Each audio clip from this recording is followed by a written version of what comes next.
Assalamualaikum warahmatullahi wabarakatuh. Kami dari kelompok 1 yang beranggotakan dari saya sendiri Nurhani Dwi Artanti. Saya Sutrianingsih. Saya Munira dan teman saya Maria Elizabeth. Materinya akan kami bahas yaitu tentang teknik dasar dalam aplikasi bioteknologi pangan. Submaterinya akan kami bahas. Yang pertama ada pengertian teknik dasar dan macam-macam aplikasi dalam bioteknologi pangan. Nah, baiklah. Saya akan menjelaskan sedikit sebelum kita masuk ke materi. Apa sih itu teknik dasar? Nah, teknik dasar adalah suatu hal yang mendasari dari penerapan ilmu dan teknologi untuk menyelesaikan suatu permasalahan. Nah, misalkan saja, saat kita ingin melakukan sesuatu ataupun melakukan kegiatan sesuatu, pasti kita menggunakan harus memiliki teknik untuk agar bisa apa yang kita inginkan itu dapat terlaksana. Nah, dalam bioteknologi pangan ini itu terbagi atas dua, ada bioteknologi konvensional dan bioteknologi modern. Nah, saya akan menjelaskan tentang bioteknologi konvensional. Nah, di mana bioteknologi konvensional ini adalah bioteknologi yang masih dikatakan sederhana karena peralatan yang digunakan itu masih sederhana dan jumlah yang dihasilkan atau produk yang dihasilkan dari bioteknologi ini itu masih tergolong kurang atau minim. Nah, adapun ciri-ciri dari bioteknologi konvensional ini ialah ia masih kurang steril. Jumlah yang dihasilkan atau produk yang dihasilkan itu masih terbatas. Nah, juga kualitasnya itu belum terjamin. Nah, sepertinya saja tempe ataupun yogurt dan sebagainya. Nah, baiklah. Salah satu contoh dari bioteknologi konvensional ini yaitu fermentasi. Pasti tidak asing kan di telinga kita apa tuh fermentasi? Pasti kita sering melakukan fermentasi pada saat waktu kita praktikum ataupun pada waktu kita masih sekolah. Nah, di sini saya akan menjelaskan tentang apa itu fermentasi. Nah, fermentasi itu merupakan suatu cara yang telah dikenal dan digunakan sejak lama, sejak zaman kuno. Berarti fermentasi ini sudah dikenal sejak lama. Nah, fermentasi ini merupakan suatu cara untuk mengubah substrat menjadi produk tertentu yang dikehendaki dengan menggunakan bantuan mikroba. Nah, bisa kita lihat di sebelah kanan. Kiri. Nah, di sebelah kiri di sini ada dikatakan bioteknologi berbasis fermentasi sebagian besar merupakan proses produksi barang dan jasa dengan menerapkan teknologi fermentasi atau yang menggunakan mikroorganisme untuk memproduksi makanan dan minuman seperti keju, yogurt, minuman beralkohol, cuka, sirkol, acar, sosis, kecap, dan lain-lain. Nah, pada bioteknologi ini ataupun pada fermentasi ini dia menggunakan suatu mikroorganisme untuk membantu substratnya itu supaya terbentuk menjadi produk. Nah, fermentasi ini dapat pula dibedakan menjadi dua, yaitu fermentasi aerob dan fermentasi anaerob. Nah, fermentasi aerob yaitu jika memerlukan oksigen mengubah substrat, juga gula menjadi dan hasil dari akhirnya asam pirufat dan karbon dioksida CO2. Nah, sementara fermentasi anaerob adalah tidak memerlukan oksigen. Gula akan diubah menjadi asam pirufat, kemudian asetaldehida dan akhirnya menjadi alkohol, etanol atau metanol dan asam laktat. Nah, dapat kita simpulkan fermentasi aerob yaitu dia memerlukan oksigen untuk mengubah substratnya gula menjadi hasil akhir asam pirufat dan CO2. Nah, sedangkan fermentasi anaerob ini dia tidak memerlukan oksigen. Nah, gula sendiri akan diubah menjadi asam pirufat, kemudian asetaldehid dan selanjutnya. Nah, bisa kita lihat skema proses fermentasi. Nah, di mana sebelum kita melakukan ataupun membuat sesuatu bioteknologi, apapun itu pasti kita harus membutuhkan bahan baku. Nah, di sini dalam proses fermentasi kita harus menyediakan bahan baku. Nah, yang kemudian akan dibutuhkan juga mikroba atau fermenter ataupun mikrobiologi yang akan digunakan sebagai substrat. Nah, akhirnya akan terbentuk suatu produk.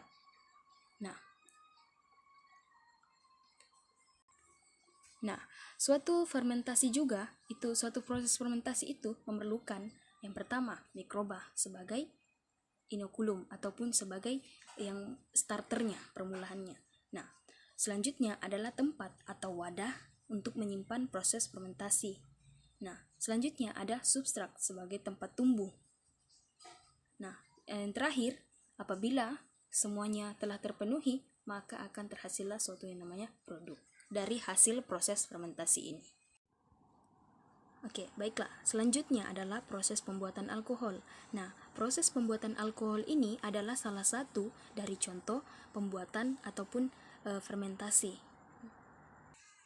Nah, alkohol ini adalah bahan alami yang dihasilkan dari fermentasi. Nah, seperti yang kita ketahui tadi, fermentasi adalah suatu proses penguraian zat dari molekul kompleks menjadi molekul yang lebih sederhana menggunakan fasilitas enzim pengurai dan dihasilkan energi. Nah, salah satu contohnya itu ada alkohol. Nah, pada proses pembuatan alkohol ini, itu memanfaatkan bahan yang merupakan sumber glukosa untuk menjadi substrat. Substrat yang digunakan ini adalah oleh mikroorganisme untuk menjadi sumber nutrisi atau makanan bagi mikroba untuk berkembang. Nah, pada proses pembuatan alkohol ini dilakukan dengan penambahan ragi dan mikroba, yaitu jamur Saccharomyces cerevisiae. Nah, Saccharomyces cerevisiae ini adalah salah satu spesies kamir yang memiliki daya konversi gula menjadi etanol sangat tinggi. Nah, mikroba ini memerlukan kondisi lingkungan yang cocok untuk pertumbuhannya, yaitu nutrisi sebagai sumber energi, terutama gula, pH optimum 4,5, temperatur optimum 28 derajat Celcius sampai 30 derajat Celcius, serta kebutuhan akan oksigen terutama pada awal pertumbuhan. Nah, Saccharomyces cerevisiae ini merupakan organisme fakultatif anaerob yang dapat menggunakan baik sistem aerob maupun anaerob untuk memperoleh energi dari pemecahan glukosa. Nah, apabila kondisi optimal dari Saccharomyces cerevisiae baik, maka dapat menghasilkan alkohol dalam jumlah yang besar. Oke, kita masuk contoh yang pertama dari fermentasi, yaitu proses pembuatan yogurt. Nah, di samping ini ada gambar dari proses pembuatan yogurt. Nah, yogurt itu apa sih? Yogurt itu merupakan hasil fermentasi oleh bakteri probiotik dan menghasilkan sebuah media baru yang tekstur dan rasanya itu berbeda dengan media awalnya, yaitu susu. Nah, kita lihat di sini ada sejarah dari yogurt. Yogurt itu kan dari susu. Susu itu sudah dibudidaya atau diproduksi sejak abad ke-3 sebelum Masehi dan terfermentasi secara spontan oleh bakteri liar pada tas kulit kambing. Nah, secara etimologi, yogurt itu berasal dari bahasa Turki atau kata sifat yang artinya itu yogun. Yogun itu berarti tebal dan padat. Dalam pembuatan yogurt ini ada bakteri yang digunakan.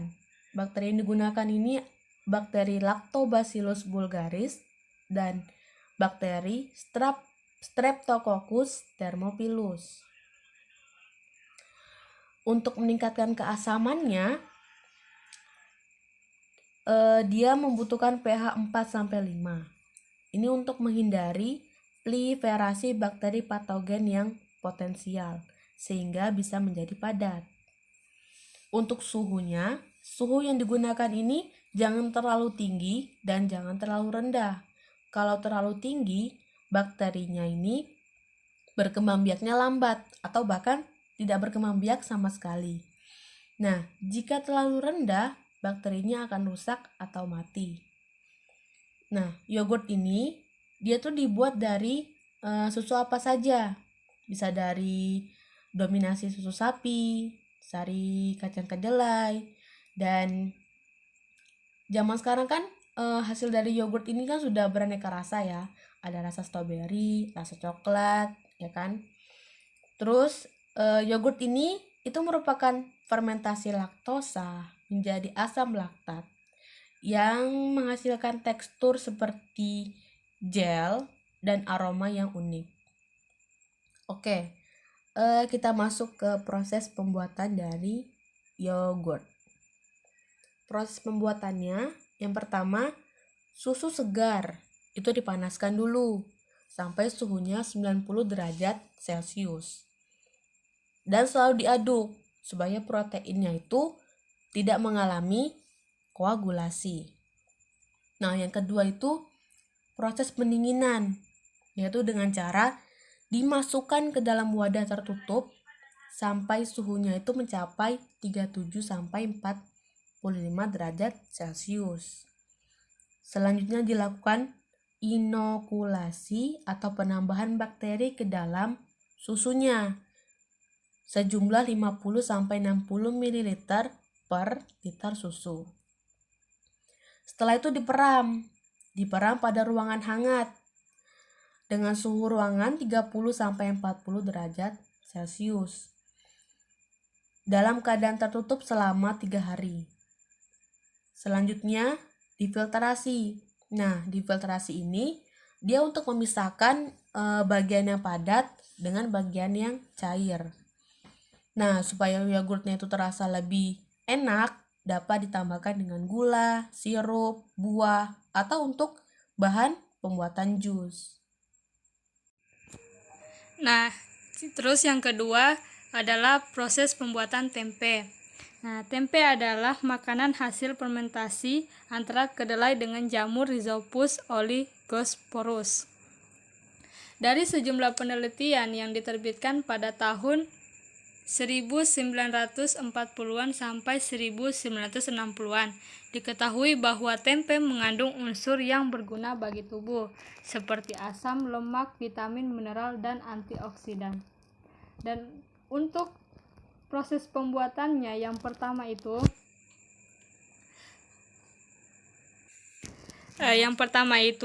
cuci bersih semua peralatan terlebih dahulu, lalu keringkan. Nah, setelah itu cuci bersih kacang kedelai. Setelah bersih, rebus biji kedelai yang sudah bersih selama 30 menit. Selanjutnya, kedelai yang sudah direbus direndam semalaman hingga menghasilkan kondisi asam. Setelah direndam, kemudian keesokan harinya kulit ari kedelai dikupas hingga didapatkan keping-keping kedelai. Nah, selanjutnya keping kedelai dicuci dan dimasukkan ke dalam dandang lalu ditanak. Setelah matang, angkat, ditunggu sampai dingin dan keping kedelai mengering. Setelah keping kedelai mengering, campurkan ragi hingga merata dan bungkus dengan daun pisang atau plastik. Nah, selanjutnya peram semalaman dan tusuk dengan lidi. Nah, untuk yang terakhir, peram lagi semalaman.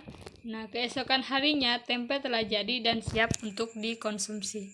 Nah, baiklah, selanjutnya adalah bioteknologi modern. Nah, yang tadi kita bahas tentang bioteknologi konvensional yang peralatan yang digunakan itu masih sangat sederhana. Nah, berbanding dengan bioteknologi modern, di sini peralatan yang digunakan itu sudah termasuk canggih dan produk yang dihasilkan juga itu bisa dihasilkan dalam jumlah yang besar.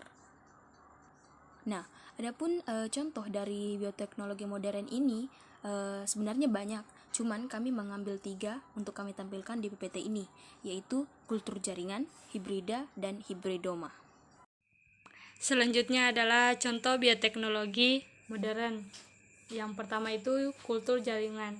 Nah, menurut Suryo Winoto 1991, kultur jaringan adalah dalam bahasa asing disebut sebagai tisu kultur, di mana kultur adalah budidaya dan jaringan adalah sekelompok sel yang mempunyai bentuk dan fungsi yang sama. Jadi, kultur jaringan berarti membudidayakan suatu jaringan tanaman menjadi tanaman kecil yang bersifat seperti induknya. Jadi, kultur jaringan adalah teknik memperbanyak tanaman dengan cara mengisolasi bagian-bagian tanaman seperti daun, batang, akar yang kemudian ditumbuhkan pada media buatan yang kaya akan nutrisi dan zat pengatur tumbuhan atau disebut hormon, yang secara aseptik atau steril dalam wadah tertutup yang tembus cahaya, misalnya pada botol kaca.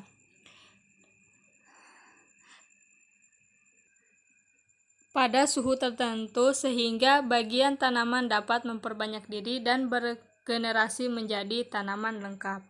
Dan untuk manfaat kultur jaringan itu yang pertama, dapat menghasilkan tanaman yang baru dalam jumlah yang sangat besar dalam waktu singkat dan memiliki sifat dan kualitas yang sama dengan induknya. Terus yang kedua, mendapatkan tanaman yang bebas terhadap dari jenis virus dan segala jenis penyakit yang menyerang. Selanjutnya, bisa menciptakan varietas yang baru, yakni dengan cara menggabungkan plasma dari sel-sel yang berbeda dalam satu spesies, kemudian menumbuhkannya melalui kultur jaringan. Dan yang terakhir, melestarikan jenis tanaman yang hampir punah dengan mempertahankan keaslian sifat-sifat tanaman. Nah, ini adalah salah satu contoh dari kultur jaringan, yaitu pada wortel. Nah, yang pertama itu pilih wortel yang dalam keadaan sempurna atau tidak cacat ya. Nah, setelah itu potong kecil-kecil bagian wortel. Nah, ini. Setelah itu ambil selnya di sini. Di area pengambilan sel itu di bagian tengah-tengah irisan wortel. Nah, setelah itu sel yang tadi dimasukkan ke dalam cawan Petri. Nah, setelah dimasukkan ke dalam cawan Petri, sel tersebut akan terbentuk secara atau membelah secara terus-menerus. Nah,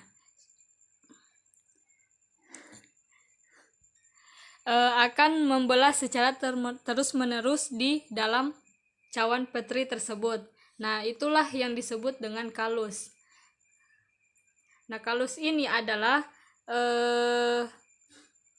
sekumpulan sel amorphous atau tidak terbentuk atau belum terdiferensiasi. Nah, setelah kalus terbentuk, dipindahkan ke medium pertumbuhan. Nah, di sini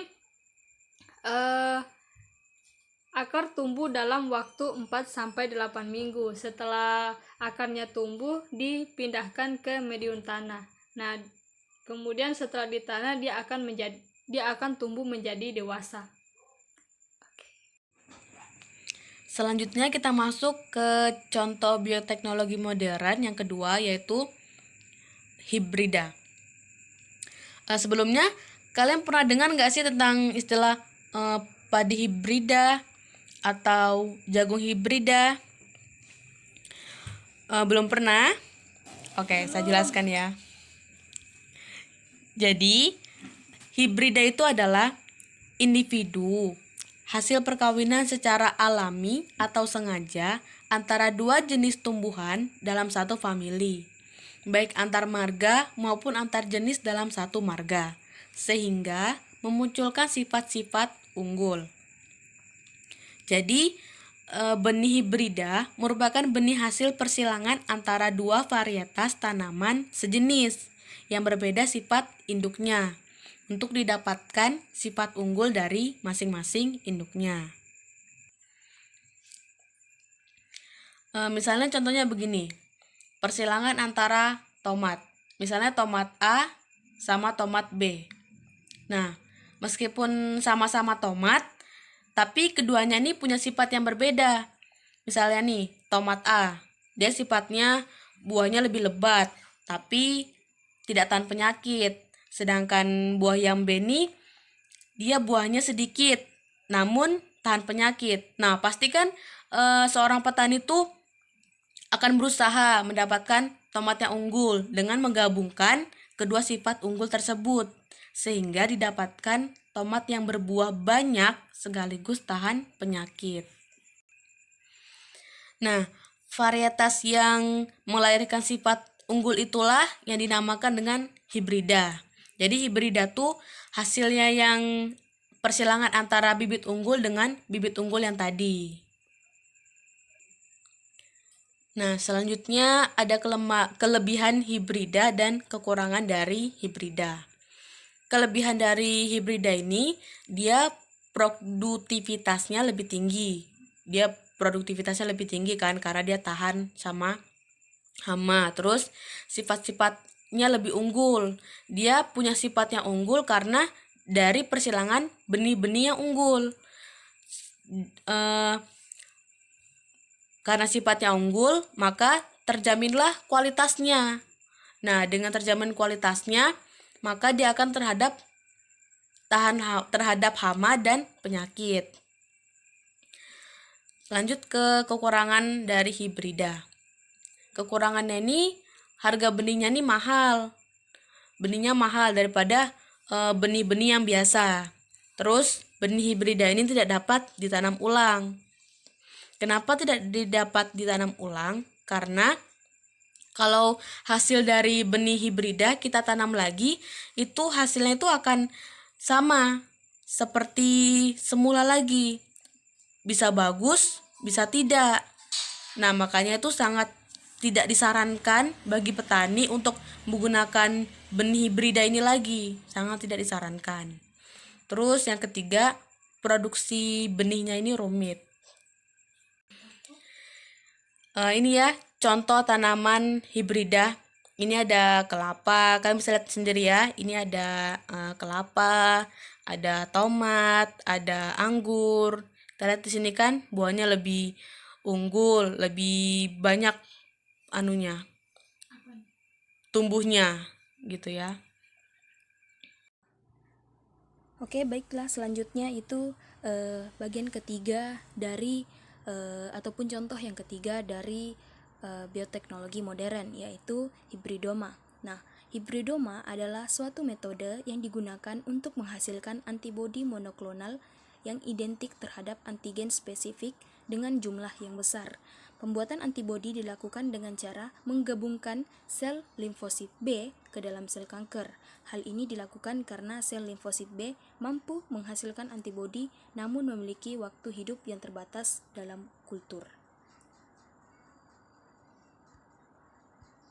Nah, adapun kelebihan dan kekurangan hibridoma itu yaitu untuk kelebihannya menghasilkan antibodi monoklonal, kualitas produk yang dapat dikontrol, dapat menghasilkan antibodi dalam jumlah besar.